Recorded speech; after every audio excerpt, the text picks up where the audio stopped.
And once again, well thought out, nuanced, Yeah. that you're okay doing this. And then there are certain boundaries that you're going to maintain and respect.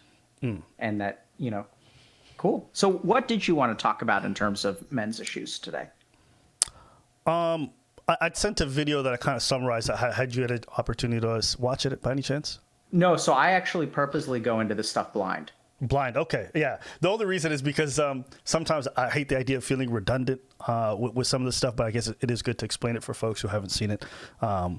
But Well, if it's short, we could also just watch it together if you want. no, it's about 10 minutes, so probably best for me to just explain it. But my pet peeve with these kinds of discussions is it often feels like when they're had, if you talk about it too often, people start to be like, oh, here he goes again on this topic. And, I never want to seem whiny, because in my day-to-day life, I don't think this is something I necessarily talk about that often, but when I'm on the internet, it seems to come up a lot.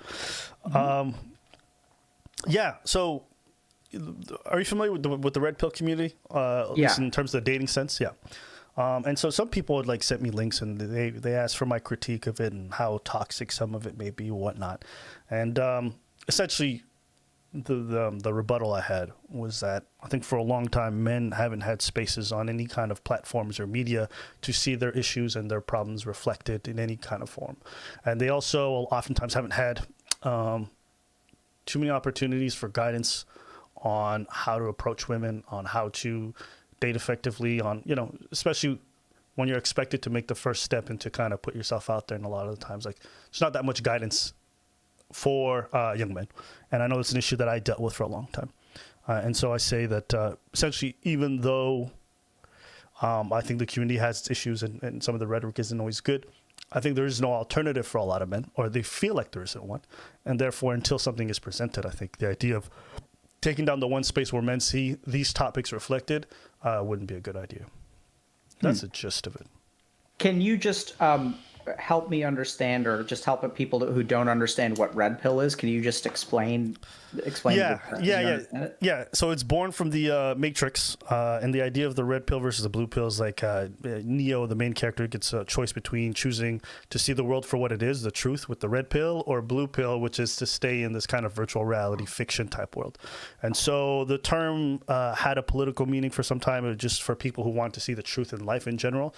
But over the last, I would say 7 or 8 years, in a dating sense, a lot of men go there for pickup artist stuff, seeing the world for what it is, in the sense how women are doing really well and men are failing. So that's some of the ideas that would be common in the red pill dating community. Yeah. So I'm really excited for this conversation, because this is actually one of my favorite things to think about. Okay. And favorite things to talk about. Okay. Why is that? It's interesting. I'm not quite sure, but about 2 years ago, I sent an email to a group of close friends of mine, just trying to figure out I felt like something is happening with men. And for me, it started actually in a really bizarre way. I was working in a prison, and I was, doing therapy with an inmate. And I was talking to him, and he was in prison for dealing drugs. And so as we kind of started talking, and I started getting to know him, so it turned out that he had 3 older sisters. Mm-hmm. And his older sisters kind of said to him that, it's your job as the man of the family to provide. Mm-hmm. And so here he is at 16, and he's expected to provide for, 3 older sisters, or they're sort of telling him that. And so he's not really kind of sure how to go about doing that, feels kind of overwhelmed, but there is one opportunity within his community. So he's low socioeconomic status, also an ethnic minority, and so started, dealing, and then kind of got caught, had a couple of infractions. I was meeting him when he was 24 or 23. Yeah. And so we kind of talked about it, and then he sort of felt this big burden. His biggest issue, when he was talking about being depressed, is I have to provide, and it's my responsibility to provide. And the really bizarre thing is that a few months later, I was working with, a middle-aged investment banker, and the same words were coming out of his mouth. Yeah. And it just struck me as bizarre that these two people from so different backgrounds. Actually, oddly enough, the investment banker's background was actually not very different from this kid's, which is interesting. So also grew up like poor and things like that, and just so interesting that like these two people from such different walks of life, like different ethnicities, somewhat different backgrounds, very different, day to day experiences of life, were essentially like suffering from a common problem, and that just struck me as very strange. And it caused me to really like stop and think a little bit about like how with all the discussions of privilege and stuff like that you could kind of say like how can you even compare those, but just you can certainly say that these people aren't similar at all. But just as a therapist, part of what I try to do is like see the person behind all of the labels and color of their skin and things like that. And what really shocked me was that, if I closed my eye, or if I made a transcript of each session and I went back and read them, I would not know which person I was talking to just based on the transcript of their words. Yeah. And so something about that, I realized like something is going on here. Like, I don't know what, but there's like a bizarre, like it's so, and I realized that the further apart that these people appear to be, the bigger the issue is, because it's gotta, bridge the gap of these vastly different experiences. And so I started to just kind of talk to people and sort of explore and things like that. And it's been just really fascinating to sort of try to figure out, for essentially a privileged class, like why do men suffer so much? Why is the suicide rate, why do 3 out of 4 or 4 out of 5 people who kill themselves are men? Yep. And so, what, like, I feel like we're missing something here, and that there's something going on that there's actually a lot of like evidence for, but that people don't talk about. Yeah. Well, I think it's an oversimplification of the issue in the sense that we love to look at things as hierarchies that are very clear cut, in the sense like we got a pyramid, we got men at the top, and then we got women right below, and then we got people who are minorities, and then we got people who are disabled, right? But the truth is, I think when people internalize these issues and people will live these issues, they don't necessarily live them on a macro scale. Things happen on a micro scales. And so, even when I try to have these discussions, for example, and you say the problem seems very vast and complex, I think it's a lot more simple in the sense that as a whole, men deal with certain issues, but because they're perceived as the privileged class, a lot of that is underserved and it's rarely discussed in a sense. So, when I talk about this stuff and people are like, well, women suffer more. I'm like, I don't disagree that women may have more problems in society. That means, but when I'm dealing with problems and they're very real, whether it be depression or my friends killing themselves or things like that, I internalize things on a micro scale. I internalize things on an individual basis. I can't think of like men as a whole. I'm thinking about, man, people around me are dying. My male friends are dying. That's what I see. And so you can understand concepts on a macro level, but I think seeing the folks as individuals is important in this, because it makes you realize that even though a perceived class can have these advantages and they're quite real, on an individual scale, the suffering can be just as heavy, if that makes sense. Yeah. And I think that's important. And to me, what you said about like the investment banker and the dude selling drugs, and having, like, it's not surprising. As my income level has changed and as I've spent time from the military to civilian life and stuff, I'm like, it's the same problems. It's really not that drastically different. I see a lot of the same patterns in regards to that idea of male responsibility, and feeling the need to provide. Even though I'm a middle child and I got older sisters, I have that exact same responsibility where I'm supposed to take care of my mom. I'm supposed to take care of my siblings, and they didn't even have to explicitly say it. I just feel like that is my that is my burden to bear. And so I think a lot of this stuff is just understood on a societal level for all men, irrespective of income level. Yeah. So what do you think is the problem, Abba? Help me understand your understanding of the situation. And I think men are expected to do these things. We're just often ill-equipped and not given any guidance on how to do them. What things? From everything from making the first move and being a leader, like the whole idea of leading, even within a small, like just within a relationship. Like that expectation is definitely imposed on us through dating standards, through media imagery. And then even if you take it from a work standpoint, meeting a certain level of income, the idea of what success for a man looks like is to defeat others in a way, and to be better. And when you consider all these expectations, it's like, okay, I'm 18, I just finished high school. I don't know how to approach women or be good at it. I don't know how to make money. I get anxiety about the idea of like, how am I going to take care of the people around me? Oh, I got to take care of a wife and a girlfriend and kids. And so those are wife and girlfriend. Wow. I know. Imagine both at the same time, depending on culture, right? Yeah. So those expectations are quite the cross to bear when there's no resources on how to do it. That's what I think. Okay. So what are the expectations that you feel? So I'm also hearing kind of a thread. You talked about Red Pill, and Red Pill is a. I still remember when I was back in college, like a couple of friends got into the pickup artist scene. Yeah, I did the same. And so it's been interesting to see the evolution of like pickup artist into Red Pill into, I think, incel. Like I think that there's a lot of common threads there. Yeah. And so what are the expectations that you feel like you've been placed upon your shoulders without sufficient guidance? The two things that come to mind right away are one, to lead, to kind of be the trailblazer, or to be the one who is going to take charge of a situation, that's one. And the second thing would be, just in a romantic sense, just the idea of knowing how to court somebody, because I think a lot of us are often starved for affection, or do want that kind of like reciprocity in terms of love and things like that.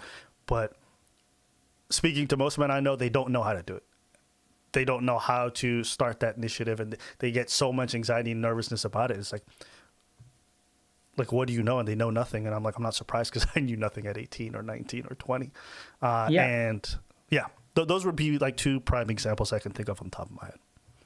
And so can you tell us a little bit about, can you tell us just a little bit about your kind of sense of what not knowing how to court someone at 18 sort of felt like, and kind of where you are now, and what that journey has been like? Oh man. So you talk about the pickup artist stuff. I picked up on that. The one thing I had in the sense was like, thankfully for me in my case, like a rejection didn't like murder my self-esteem. But back in the day, before like a lot of the Tinder stuff really got really popular, we just had to go up to women and try to be like, hi, I think you're gorgeous, all right, or whatever. And I remember what my first couple rejections felt like. Just being like, oh man, I just brutal stuff. I remember one time I asked this girl at my gym, and she accepted. She's like, yeah, I get off on Friday at 5, so you can just come meet me there. And I was like, cool. And Friday came along, and I texted her in the morning, but she didn't respond. But I'm like, it's okay. We already agreed on a spot, so I'll just go there. And I came around when her shift ended, which was like 5 p.m., and waited outside. And I texted her, like, hey, I'm outside. She still didn't respond. And I just remember her walking out with another dude and getting in a car and leaving. And they were got in a cab. And I remember jumping into the bushes to hide. Just brutal stuff, man. Just the idea of being in a club, and going up to a girl and be like, hey, and just very, very mildly. And, they snap. And to be clear, I just want to say this. I don't get mad at some people who reject very aggressively, because I understand sometimes during a night you might get approached 100 times, and it can be very taxing to have to say no to people who constantly want something from you. But as a dude who tried to approach very kindly, just to hear that and just be like, no, and it's like yelled in a way that everyone else can hear. It's just, you just slunk, and I've seen it happen to so many people around me. So, yeah. Even if I look back on it, sometimes I still cringe. Yeah. I'm curious, what did it feel like when, you saw her walk out of the gym with another dude? Shame, embarrassment, inadequacy. Those are like a couple of words that come to mind. Mm-hmm. Yeah. You start looking at yourself. Did you actually hide? Oh, yeah. I had, because the way it works is they got to loop around in the cab to come by, and I was standing right beside the bushes, and so I was far enough to see them, and oh, man, yeah, I don't want to. It's brutal. I jumped in those bushes. Yeah. Because I felt so embarrassed, you know what I mean? I was like, here I am for a date. She's leaving with some other dude, So So yeah, I remember being 19 and that happening. I'll never forget that day. It was always one of those stories. I'm like, oof. Yeah, I have a fair number of cringe stories myself. Yeah. And so then what, so how did you, being such a thoughtful guy, how did you like think about, how did you approach that? So like you clearly saw like there's a problem here, right? Yeah. Like, and what did you understand was the problem at 19? I just felt like I had no idea what I was doing. Like I didn't. I felt like I had no game plan. I didn't feel Sounds like you had no comfortable. game. Yeah, that's really what it was. I had no game. One thing I had going in my favor was like even if I took a huge L like that, I would be fine with going back the next day and trying again with somebody different, Sure. So I think that's what. But I know dudes who get that once and it was over. And my problem was I just didn't have any skill set to understand. Because I feel like now where I'm at, I can understand way more variables than what I could then. I couldn't read the social cues. I didn't understand what it looked like when someone was interested or what they weren't. Little signs that I could pick up on to better handle the situation. And at 19, I just didn't have that skill set. So I would go in blind and I would leave blind, and just with a bunch of things I saw and I can't make sense of. So that was my issue at the time. And how did you think about approaching it? Like, what did you think about, what were you going to do about it? Like, you're like, okay, I'm blind. God, How did you think? Yeah, I'm going to look for guidance. I'm going to look for instructions. I come from a gamer background. When you can't figure something out, you look for a walkthrough, Yeah, absolutely.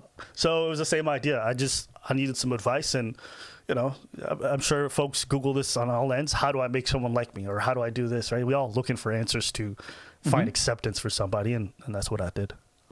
And did you feel like you kind of alluded to the fact that maybe you didn't have sort of personal guidance or kind of mentorship sort of growing up? So did you feel like there wasn't anyone you could kind of talk to in your personal life that could maybe guide you? Like, yeah, I think it's twofold. I think I didn't have that. And secondly, I think I would have felt shame to ask someone directly that I'm like, I feel inadequate approaching women, So I think it's those two things. Because it sounds pathetic to go like, man, I don't know how to approach girls to somebody, Yeah. It doesn't sound great. So I think a lot of people look for those resources, but don't want to admit that they're looking for them. So I think that too, if just what I'm hearing there is there's actually like a really subtle expectation there. Yeah. That it is, oddly enough, everyone's ignorant, and it's completely unacceptable to be ignorant. Even amongst men. Yeah. That it would be shameful to another dude. It would be like so pathetic if you're like, hey man, how do you pick up chicks? Like, I don't know how to pick up chicks. Yeah. And then they'd look at you and they'd be like, you're a loser. Yeah. And even worse than that, I've watched guys go up to folks in clubs, right? And just go very kindly, it's like, hey, can I get you a drink? And girl says no, and I understand that. But sometimes I would hear the girls afterwards like, that guy was such a fucking creep. And the guy would be within earshot to hear it, but I was just like, oh, he just doesn't know what he's doing. And I think oftentimes women don't know how much we don't know what we're doing.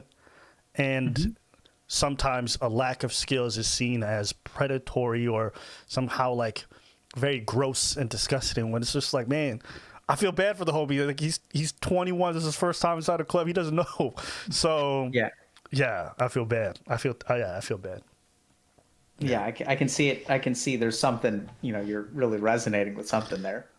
Because that was me. So I know what he's thinking, I know what he's feeling right now. That when you get rejected, the dejection that you feel afterwards is whew. And I'm not talking about when someone says no to you on Tinder, because even that's manageable. You're in the privacy of your own home. I think that's why a lot of people actually don't go up to folks in person as much anymore, is because they can better preserve themselves by doing things online. But when I used to watch it all the time, it was very difficult to watch at times. Yeah, I think Tinder has its own set of toxicity. But what I'm really hearing from you is that there's sort of this expectation of competence from both your male peers and from the women that you approach, that like, you should know how to do this better. Yeah. Like, well, yeah, even looking at the idea like men have to be the leaders of the household, and that's like a common thing that people still hold on to, despite the fact that women are extremely successful in terms of like, I think they're outpacing men for degrees now and out earning men coming straight out of university and college. So there's still that idea that men still got to do all this stuff, even though they seem to be failing perpetually and gradually getting worse in some regards. And so even just that expectation is daunting for a lot of men. Yeah, this is kind of, I don't want to charge the discussion, but one thing that I've noticed is really interesting is that, sometimes being a psychiatrist, I get the opportunity to ask men and women sort of personal questions about Sure. their, who they would date and things like that. It's a common concern. And Hmm. I'm really surprised by the high percentage of women that really feel like if a man is not financially successful, that they're not an acceptable like partner. Yeah. Yeah. And the interesting thing is that when I talk, so I feel like oftentimes I hear, and keep in mind this isn't data or anything, this is just anecdotal. Could have a lot to do with the selection bias and the Yep. people who wind up in my office. But that it's kind of completely acceptable to a lot of my male patients that they have a partner that doesn't earn money, and that a homemaker is like a laudable position. But women that I have as patients don't really feel the same way. They're actually very few, but some of them, are okay with that. Yeah. Yeah. That's It's been really my cool to see, experience. actually. That's been my experience, and I don't think it's necessarily wrong or evil. This is not a critique of women or anything like that. To me, it just speaks to the expectation that's placed on men to live up to a certain role. Hmm.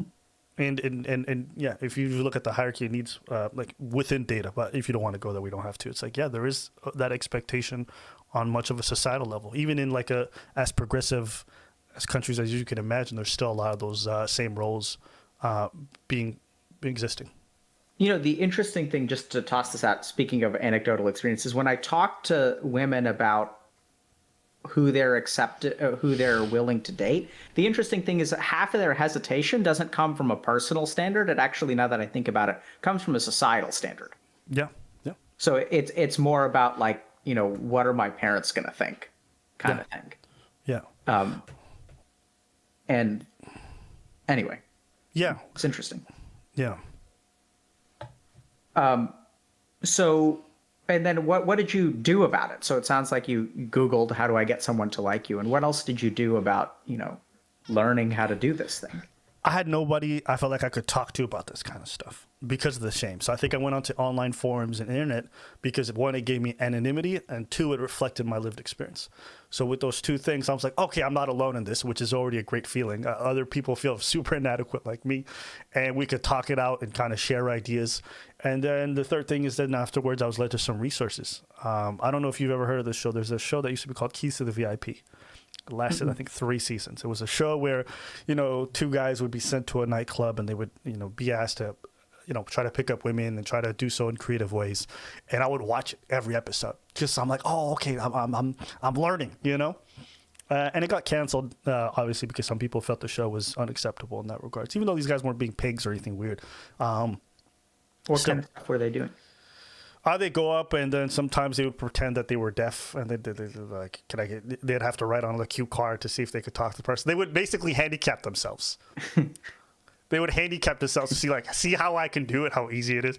So it would be stuff like that. And a lot of times I would just be out there laughing. And so, yeah, it was just, that would be the kind of stuff that they were doing. And I think the idea of picking up women is just revolting to people, like learning skill. It's interesting. We're expected to be competent, but learning skills to do it is seen as gross or trying too hard. That's like the weird dichotomy I see. Yeah. So I think some of that has to do with what the implication of picking up women is. I think that there's sort of an implication in the pickup artist community and the red pill community that most relationships should be like relatively temporary and be, especially in the red pill community, it seems like there's sort of it's a zero sum game. So the more you get out of the relationship, the more she loses, Okay. and vice versa, right? Like in the red pill community, there's a winner and a loser, and either you're the loser in the relationship or you're the winner in the relationship. But I think that, picking up women sort of has a certain connotation to it, which I think evokes, I mean, when you say picking up women, I don't assume that means you're looking for a girlfriend. What do you think? I think if you use that term, no. Yeah. To me, it just strikes me as like bad branding in the sense, because if you think about all those dudes who did most of that pickup artist stuff, they're all married with kids or they've all had to settle down. Are And they? well, a lot of the ones that I used to follow oftentimes do. And even people I follow within the red pill community advocate for the ideas of relationships and stuff like that. Though I can't understand that connotation, and there's definitely been, bad examples and in bad representation in that regards. I would argue that the idea of being in a relationship and being married is definitely wanted by most men, even within those communities. It's just, I don't think it's necessarily put to the forefront or prioritized, or it's not nearly as appealing in terms of the brochure for why you would apply. Do you know what I mean? Yeah, absolutely. Yeah. I think the brochure. I mean, I have a lot of thoughts. We're actually hopefully coming out with a research paper on some of this stuff in the next Okay. couple months. But so I'm just a little bit curious about your personal journey. So like, what happened next? Yeah. I think as I started being more bold and started just trying different things, I would once again still fail a tremendous amount, but I started to feel like I was the affection or interest I would show towards women would be reciprocated more often. So I was like, oh, this stuff is working.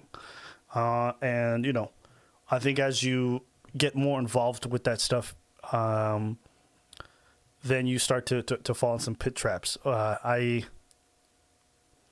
would say that I got to a point where it's like it's like when you want something for so long and you're starved for it, and then you get it, you don't know how to hold the floodgates. So I think I just started dating way too often. I was doing too much, and I was too engrossed in the idea of wanting to be liked. So I think that became something that I was really involved in. I was dating all the time. I was going out. I was on Tinder. So,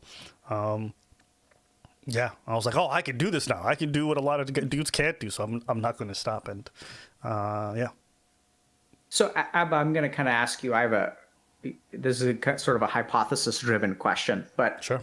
So when you say it was working or it worked, what do you think was working? What do you think was responsible for your change in fortune? Like, it sounds like you were able to date a lot. What was it? The pickup artist kind of like, was it watching this TV show, or like, how did you learn to get better? Repetition. I'm going to be honest with you. It was repetition and coming more into myself and being able to share more of myself with folks. That was it. Because I feel like when you have all this anxiety and you're constantly nervous and you're getting in your own way, they don't get to see you. They just see confusion. And I think I just felt much more calm in circumstances. When I had conversations, it wasn't necessarily somebody I was trying to date or sleep with. It was, I'm just talking to a person. And I think as I got to that sense of comfort, then it was fine. Yeah. So I that was sort of what I was imagining. Yeah. That's been sort of, in a sense, my experience, although it's very limited, and really like observing other people's experiences. Right.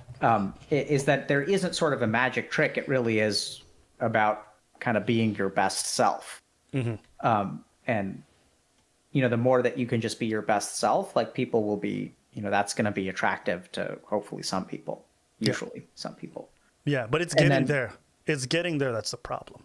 It's getting there that's the problem. And when you feel inadequate, it's like it's like this even with artistic approaches to like singing or dancing. You start off by imitating others.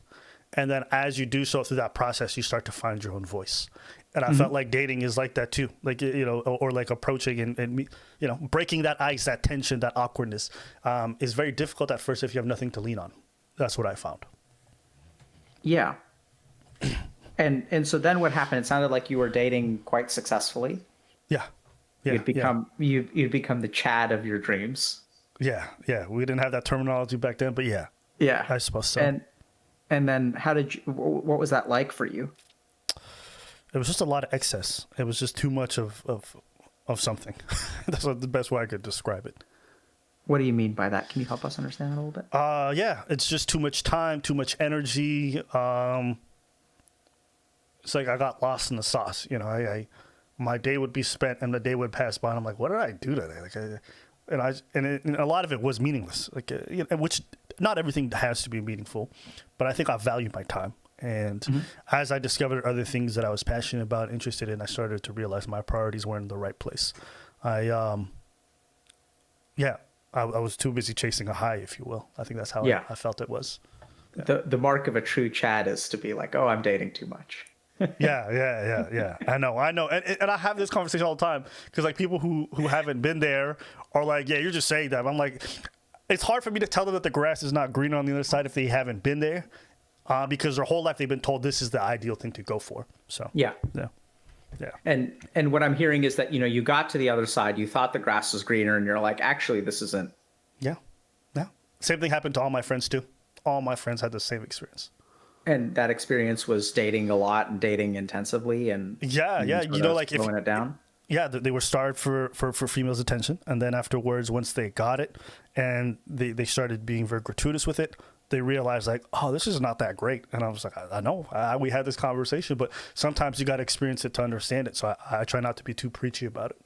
Mm-hmm. Yeah. And then what happened? Okay, so I think I need to go backwards a little bit. As you start to enter the red pill environment, one idea is like you see the truth of what it is. You're not supposed to go up to a girl and just like, here's some flowers, like there's a way you can come with some confidence and things like that to garner that affection.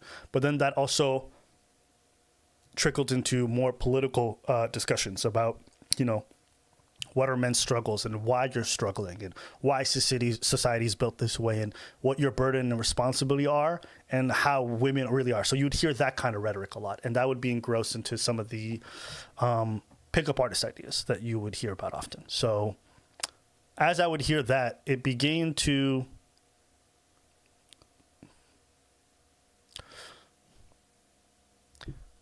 I would sometimes within my dating experiences have things happen that I was like, what was that? Whether it be being groped or women being physically abused. I don't even like using the word abusive, but like getting slapped for a disagreement, within like a dating context. I was like, how do you feel this comfortable hitting me in front of other people? And when I would bring this up to folks, I would be almost often gaslit into thinking like, oh, this is not that big of a deal. And I'm like, and I'm someone who I really dislike it when people put their hands on me in a non-intimate sense, when they do it as a sense of control, or a sense of like aggression. It triggers me to a point I can't explain. Even if it's like little stuff like, oh, don't have to, just little things like that can really set me off. And I couldn't imagine me grabbing somebody when they didn't want to be grabbed, and I would see this stuff, and when I would bring it up to people and I would see it in nightclubs and stuff like that, I'm just like, oh. And the only time I ever saw that issue reflected or people talking about some of the comfort that people feel touching others was when I was in the red pill community. So it started warping my perception of women to some degree, and made me resentful. Even the idea that I had to be the one who makes the first move, and I had to be the one who puts my self-esteem on the line when I go up to somebody and I'm like, hey, I'm really interested in, and I get yelled at, and I'm supposed to just accept that that's my job as a man to do that. I became resentful of like the burden that society placed on me. And I think that community kind of fueled it with some of the ideas, because I found other people who felt the exact same way. And so you have this like kind of echo chamber. And as I grew older, I decided to kind of slink away from that because I started to realize it was clouding my judgment. How did you make that realization? It was progressive. I like to believe that I'm introspective enough to acknowledge when I'm holding on to a bad idea. And I was questioned on things. I can't tell you an exact moment, but I remember being questioned on certain things, and I would sit with those ideas. And I'm like, if I look at this logically, it doesn't make sense. And so I just had to re-examine things, try to study a little bit and be like, am I holding on to this because it's reflective of some of my experiences? And am I holding on to this due to like anger, resentment, or am I holding on to this because it's a sound idea? And I think just a bit of that reflection kind of made me realize they weren't great ideas. Yeah, so it's kind of staggering, but I want to share like one or two experiences that really terrified me. So I one time was talking to a sexual assault victim who was, a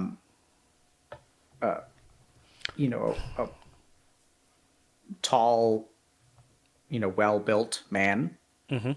who was sexually assaulted by like a 5'3" woman, mm-hmm. and they were at a party, and she basically climbed on top of him, and he felt really scared, and like he felt like, he couldn't explain to other people that, like, because they would look at the physical difference and they would say, how on earth could you not defend yourself in that situation? Yep. And then, so I asked him, I was like, when people say, like, so I just asked him, why didn't you feel like you could defend yourself? And he was like, if I defended myself, my chances of going to jail were so much higher. Because what would it look like if I like pick her up and throw her off, like she was persistent, like he pushed her away. Yep. She didn't. And she falls awkwardly. Yep. And so, like, is he supposed to hit her across the face? Like, he can absolutely physically overpower her. He can knock her unconscious. But what happens then? Yeah. And so he felt incredibly powerless, he felt stuck, like he couldn't do anything about it. Yeah. And so it was just really, I'd never, until I heard him say something like that, I had never thought, I'd never thought about that. Yeah. Yeah. There's a layer even above that. There was this one lady who I knew who was a teacher at a school, and she basically taught like the progressive ideas of gender studies. And me and her had some conversations in the past, and I remember on New Year's Eve, I think it's like 2018, I was at a club, and she came up to me and she's like, "Oh, it's good to see you." And I'm like, "Good to see you as well." And she's a little bit intoxicated. I was very sober, and she kind of approached me trying to get close, and I was like, I'm not interested. And I remember, like, just before the countdown hit, I was heading towards the bathroom. She was coming out of it. She's like, "Oh, good to see you." And I'm like, "Yeah, good to see you as well." And she just went right away and groped me, right? And I remember being like, "What are you doing?" And she immediately just lunged at me to make out, right? And as her lips went mine, I pushed her off. And I just remember thinking, like, what just happened right now, right? And maybe a week later, I just remember seeing her on social media just talking about boundaries and how it's important for men to respect. And I remember being so angry at that moment. I remember being so mad. And I think it kind of reflected an experience that I had in my life where I would look at things that would happen like that. And the really difficult thing for me was accepting that some of the women who would do this stuff weren't necessarily bad people. Like whether it be slapping a guy or things like that when they get really angry. They weren't necessarily bad people. But I also saw how nobody held them accountable when they did some of these things because of the perceived size difference.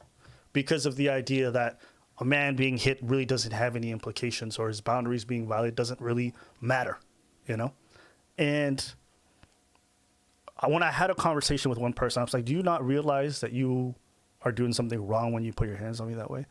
And the person had to sit with it and come to the real understanding, like, "Oh, I did something fucked up." But it dawned on me that this person at 27 had never been told that before, and had felt comfortable doing that in the past. And it was like, we got a bigger problem. This is not just a matter of like individuals. It's also a matter of like messaging and how we have these conversations. Every guy I've ever spoken to could tell me of experiences where they've had people place their hands on them, from the opposite sex. And they just never talk about it. Like, "Oh, it is what it is." I'm like, "Oh, okay." Yeah. Yeah. Yeah, that was a tough one. It was a tough one to be like, I can't hate this person because they're not evil, but that what they're doing is terrible. Yeah. So what I'm hearing is that, also, like, in a sense, I think you can't really blame someone if you never give them feedback. And what I'm hearing is that people aren't really getting feedback. Yeah, it's hard though. It's hard to give someone feedback who violated your boundaries, because then it means that you as a man have to accept the idea that someone did something wrong to you, which is not a conversation you want to have. Like, I don't even like to refer to it as abuse, even though by definition it would technically be categorized. Like, that's not how I perceived it, but it is what it is. And to have that conversation would mean I have to relive that, and then I also have to confront them, which is a daunting process. Why don't you see it as abuse? Maybe it's more so because of my response to it isn't like, to me, just, I guess this is how I interpret it, but maybe I'm lying to myself. I just see it as like blatantly disrespectful. That's what I think when I think back to that experience. I'm like, I would never do that to you. I would never like not care about your boundaries so much that I would just do that. Like, I just couldn't imagine. But for you to do that, like, where do you get off feeling that comfortable? And I think that's why I don't necessarily categorize abuse, because I didn't feel necessarily like violated per se. So I think that's why I would see it that way. And maybe that's wrong, but that's just my perception of it. And so it sounds like you kind of cooled off on dating. You had a couple of relatively, negative experiences here and there. Like, where are you nowadays? Oh, things are really peaceful. Like I think one thing I value within my dating life now is just peacefulness. Not that there's never conflict, but that we can like get through this stuff in a peaceful way, if you will. And it's good. It's good. I don't feel any compulsive needs like I used to. I mean, sometimes the ego flares up and you want to dabble a little bit, but for the most part, things are pretty quiet, and I'm kind of grateful for that because I get to put my energy towards things that matter a little bit more, and I like that. Abba, this may sound a little bit weird, but we're talking about how people don't have guidance, and I'm curious: is there something that you want guidance on now, like? I think for me, in the next chapter of my dating life, my relationship, I think it's just a matter of going through it. I don't think I necessarily need guidance at the moment per se. I just constantly see people suffering, and they're coming to me with their suffering, and I'm just like, man, this is a lot. A lot of people are going through what I went through before, so I think that's more. And what is it that they're going through? That feeling of inadequacy, that feeling of not knowing. We do these call-in shows, and every day without fail, I'm surprised by this. I get 16 to 21-year-olds hitting me up like, I don't know what I'm doing, and I feel not confident, and I feel like I suck, and I just want to give up on this altogether. I'm just like, and what do you say to them? I tell them to have patience with themselves, because this is a process, and I also remind them, like, if you don't put yourself out there, there's no chance for you to really have any sense of success in this regard. Like, you can't shield yourself from love and also get the benefits of it. You have to take some form of a leap. So to give up is not in your best interest. But also understand you have a lot of time ahead of you. Even though the world tells you as an 18-year-old you're an adult and you need to know what you're doing, like most 18-year-olds don't know. And so just to be patient with themselves and to remind themselves that there's time for them to grow. And so that's a great response. I think it's kind of interesting because there's also sort of like I don't know if maybe this is my own bias where I'm interpreting what you're saying as having a certain like masculine quality, of and maybe that's unfair. Maybe it's neither masculine or feminine, but just human is really when I stop and think about it. But I noticed that I had sort of a masculine response to that, which is like, that's what men do, right? Like, you got to put yourself out there. You gotta brave the danger if you want the reward. Yeah. And that's something that, is sort of a very like masculine ethos that I think we kind of project. But at the end of the day, I don't think it's really masculine at all. It's really just human. Right. But oddly enough, I was just surprised a little bit by my mind's reaction, and then seeing how right that felt. Like, that's a manly thing to say.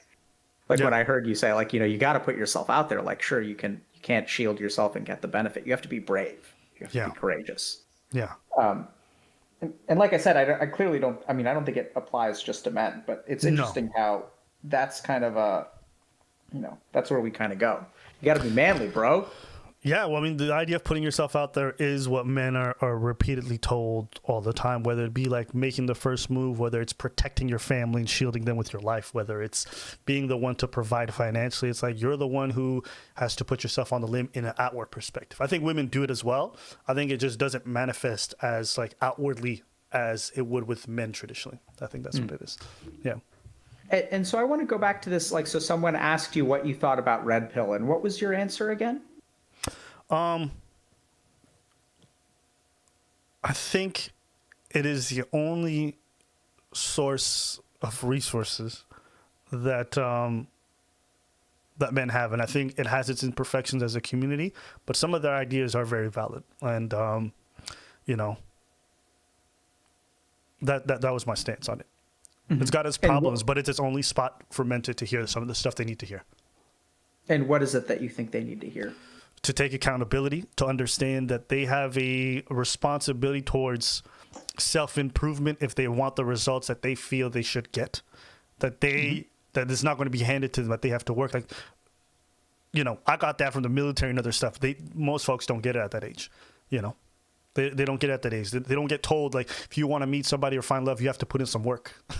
You know, some people just feel entitled, like, I'm supposed to find a partner and I'm supposed to just be. It's like, no, there's things you got to do. So I think this idea of accountability and responsibility towards self-improvement is two ideas that men desperately want to hear and want to be told. And this community provides that. What are some of the things in the community that you think are not as helpful? Okay, this is when it gets to the minute stuff, because, you know, you have so many different voices kind of spreading things. So it's hard to pinpoint one or two things. I often agree with some of the rhetoric that individuals say as creators. And I think sometimes I push back on that. Even the idea of, like, necessarily having to embrace traditional gender roles, and the idea that if you don't, you're somehow beta or inferior, or that if you have a wife who's a little bit more masculine, that makes you somehow less of a man. It's just all these ideas that seem a little bit too rigid. I'm not a big fan of. So it's interesting because when you talk about the positives, once again, I think it's like stuff that I don't think is really masculine. I think it's human, that you have to take accountability for your actions, and if you want something in life, you probably have to work towards it. I agree. The issue is they don't get told that. There's nobody there to tell them that. And if nobody's saying that to them, then they'll go where they can find it. So I think that's the main thing. Yeah. I'm not. I get what you're saying. Yeah. So the reason I kind of bring that up is because I'm also hearing that some of the stuff that is maybe a little bit more rigid that you're not on board with, seems in a definition standpoint like more masculine, like gender roles, like it's gendered by nature. But that does that make sense? What do you mean by more? What do you mean by it sounds more masculine? So like you were kind of talking about how, like, you know, traditionally, like, there's an idea of masculinity. If you don't meet that ideal, you're beta. So the things that you don't really kind of agree with as much are like the things that are inherently more gendered. Sure. Yeah. I'm just drawing that kind of observation. Yeah. Gender conformative. Yeah, sure. Yeah, right. So it's kind of interesting because I mean, I'm with you in terms of, like, people need a place where they can be supported in sort of a compassionate way and still held accountable. And this is something that, you know, it's interesting because in our coaching program, part of what, like, our values are a little bit weird because being nice is not one of them. Being polite is not one of them. So one of the things that we actually work really, really hard with our coaches to train them in is to be authentic and compassionate. So what that means is, like, being authentic is like if you think someone, like if your client is messing up, then you hold them accountable. Like, you have to be authentic with them. You can't brush it over. But that authenticity should be tempered with compassion. So like it's walking the road of, like, not blaming them, but also holding them accountable. Like, be like, hey man, like, you're kind of screwing up here. Right. Like, let's work on that, but, like, not let it slide. Yeah, you know, I think one thing they do well within the Red community, which works for some people, is that they say things authentically in a way that they think you need to hear it, and that a lot of people do like. So I've heard coaches be like, "What's your problem, young man?" And the man will be like, "Well, you know, I'm not getting girls." And the guy will be like, "Well, all right, what's your physical stature? Like, are you doing well physically?" And he's like, you know, I could stand to work out." He's like, "Are you saying that you're fat?" And I remember when he said that to the man, a lot of people in the chat went crazy, like, "You can't say that." But the young man went, "You know what? I felt like that's what I needed to hear because I didn't want to acknowledge it." And what I'm saying is, I'm not saying it's necessarily the right way. What I'm saying is that for some people, they feel like hearing that directly is what they want. And I remember also being in the Army and, like, having people talk to you that way sometimes is the thing that you need in some circumstances. And so what you thought about in terms of authenticity and saying things and holding people accountable, they definitely have that a lot in that community. Yeah. So in my experience, you can certainly temper it with compassion. And, I think there are a lot of things, and maybe I'm wrong here, but there are a lot of things that I say to people in interviews that tend to be clipped out of context and sound really mean. And, if you just look at the transcript, it certainly does sound mean, but they're usually said with compassion, which is why people are okay with it. Yeah. Right. Yeah. But you got to call it what it is. You got to, if someone's got cancer, you got to diagnose it and, like, face that reality before you treat it. Yeah. And so, I feel like I really appreciate kind of everything that you've shared, and I sort of understand what you're saying. I think I agree with you that, you know, men for sure, and not to say that women, that this is an exclusive need of men, which I think is another big problem with these kind of gender Sure. conversations, is that people tend to draw comparisons. Okay. Yeah. And so I think that it's completely possible for us, because I see this, you know, I see women having gender norms that are challenging in an uphill struggle that Sure. cause them a lot of personal suffering, and I think that men have gender norms that are challenging and suffer and cause them a lot of suffering in an uphill battle. And somewhere along the way, I think some people feel like there's like it's a zero sum game, and so the more men struggle, you're sort of devaluing women's struggles, or vice versa. Sure. And Yep. I just don't really see it that way. I just kind of think that, you know, there are some cases of male privilege and some cases of female privilege. There are some cases of minority privilege and some cases of majority privilege. It's kind of interesting being Indian. I kind of felt this in a bizarre way in like medicine. So everyone looks at me and assumes when I'm a medical student that I'm a doctor because I'm Indian, which Yeah. is fantastic.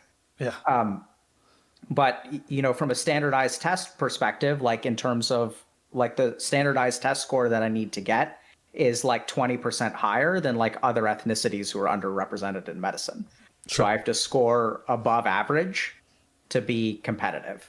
Right. And then still on my first day of training at Harvard Medical School, a third of the room was South Asian.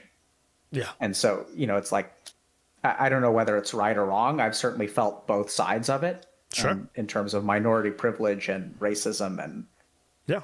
all that kind of stuff. You know, it's Yeah. kind of interesting.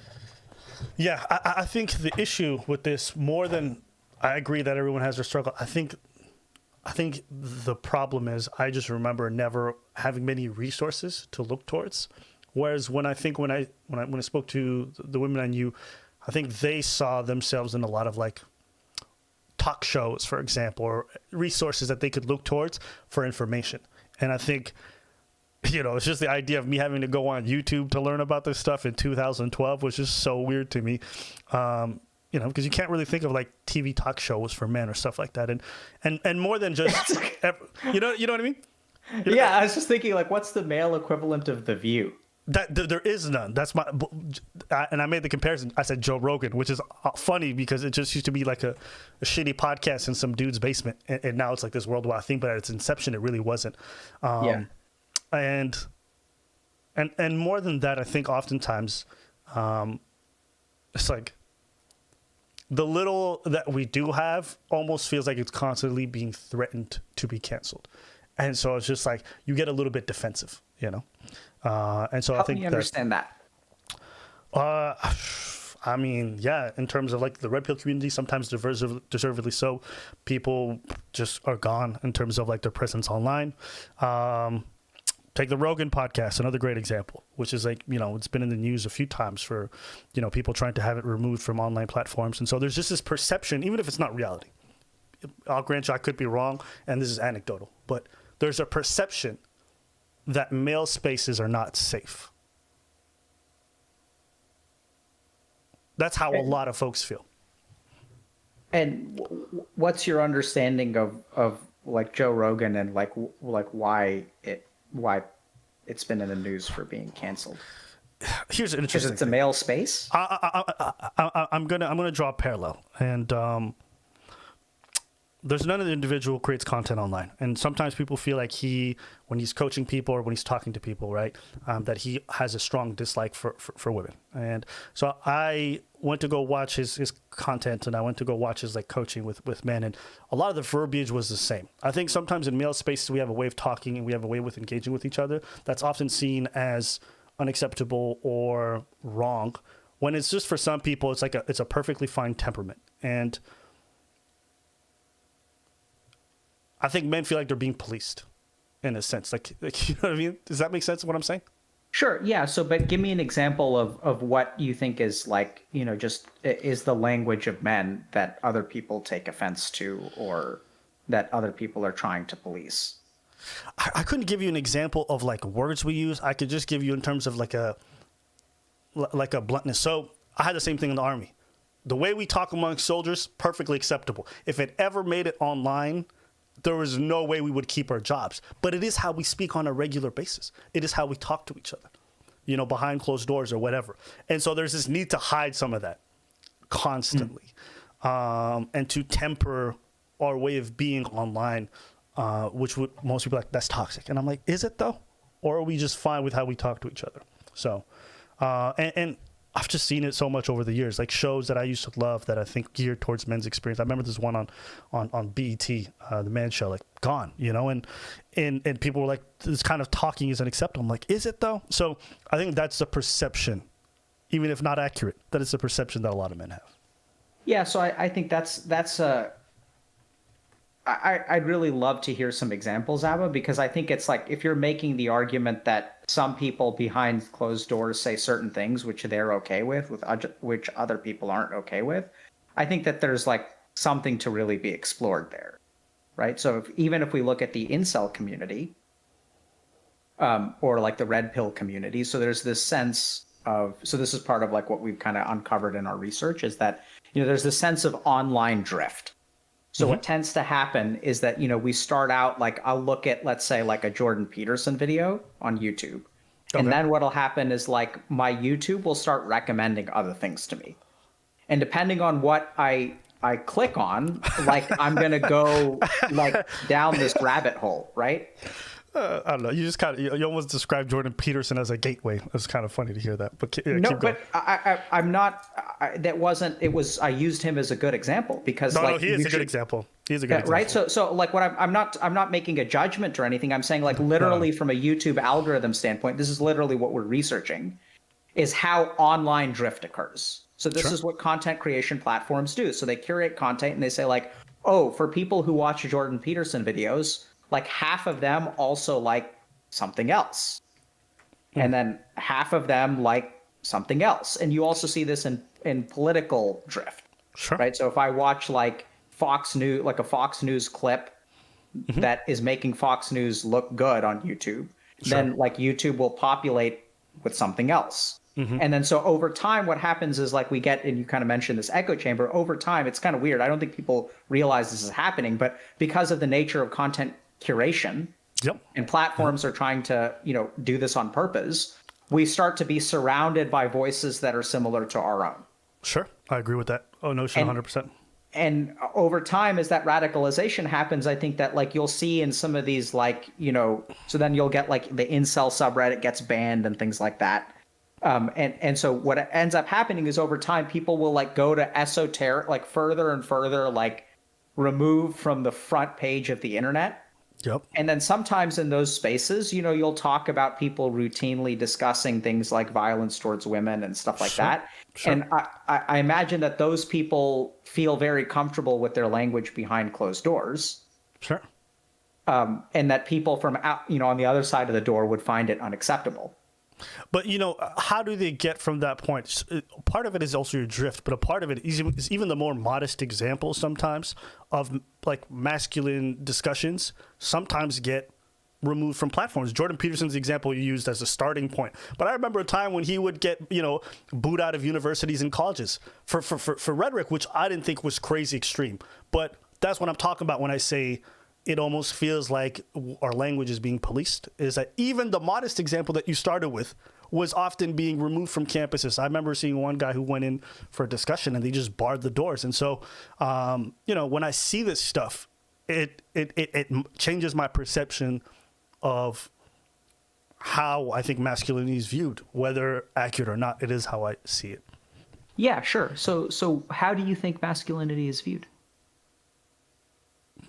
Toxic. I think it's very, and here's what I'll say. I think, you know, when you look at the my mom, are you dabbling in your world, but I think is it the 5 big personality traits, right? Big 5, in terms of yeah. And you your think world about too. Oh yeah. I just want to make sure, you know what I mean, because that's what you studied, so I just want to make sure I do it right. It's just as much as your world. Fair. I think if you see an overrepresentation on any of those axes, I think you're going to see negative behavior. And I think, you know, one example I gave is like when I take mothers, for example, and I think their need to protect and to nurture, sometimes if taken to an extreme, can turn into a concept. I think it's called maternal gatekeeping. I think about a helicopter parent. Okay, so maternal gatekeeping was the idea, but yeah, like just the idea, like that? It's like the idea that you insulate your child from society's problems so much, and you protect them that you stunt their growth as a kid. And I actually grew up with a friend who went through that and had to be diagnosed with that, and I was like, whoa. And it just taught me the idea that, yes, of course, if you take traditionally masculine traits and you push them to an extreme, I could definitely see how they're negative for society. But I think even the more modest forms are sometimes seen as bad. And like competitive sports is another interesting example, where like they don't like the idea of things being too competitive for young boys. And I'm like, oof, I feel like sometimes you rob them something that they desperately need, you know, whether it's video games or they. I'm not going to say women or anything like that. It just, you know, I remember when these ideas were removed, you know, like, oh, we're no longer giving out trophies or things like that. Everyone gets a little participate. I was like, ew, like I loved it at school even if I didn't come in first, just the idea of like trying to go for it meant something to me. And I think ideas that like men traditionally value so much, I think men feel like are being attacked. That's what I think. I'm not saying they as in like I can point to a group of people or say it's this gender or anything like that. This is just the perception I have of that idea. Yeah, so what because I was kind of thinking about this, Abba, like we're trying to figure out to like how to support people, right? At Healthy Gamer, it's what we do. We try to offer people guidance. I've been toying around with like making a guide to dating and relationships, which is, you know, because I think there's a lot of basics that I'll teach because we're not taught these things. Yeah. So I don't do couples counseling, which I explain to all the couples who wind up in my office because I don't do that. But I definitely teach people how to work on themselves to be like better partners in relationships. And there are a lot of like, you know, quips that I've come up with. One is that, you know, everyone's looking for the right partner, but in my experience, the right partner is not something you find, it's something that you become. Mm-hmm.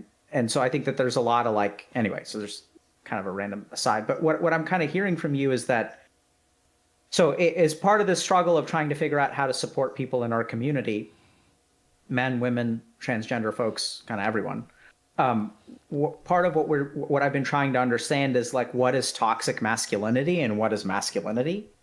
Yeah. And because there's this sort of idea that what's your cringe? I'm such a stickler for words, and so I understand it conceptually, but every time I hear it, I cringe. But I understand what it's about. Good. No. I think we should explore the cringe. That's where the money is. I think people don't understand. I think people have this idea conceptually of what the word means, but they don't understand how it's internalized by our brains inherently. Meaning, you know, I remember taking a marketing class and how important it was for a company to get the right slogan and the right words at the same spot.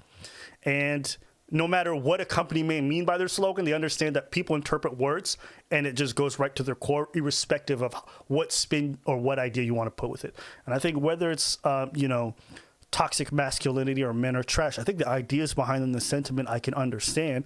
I just think people don't understand the implications it has subconsciously and how it makes us feel viscerally when we hear these ideas or these words. How do you feel viscerally when you hear the phrase toxic masculinity?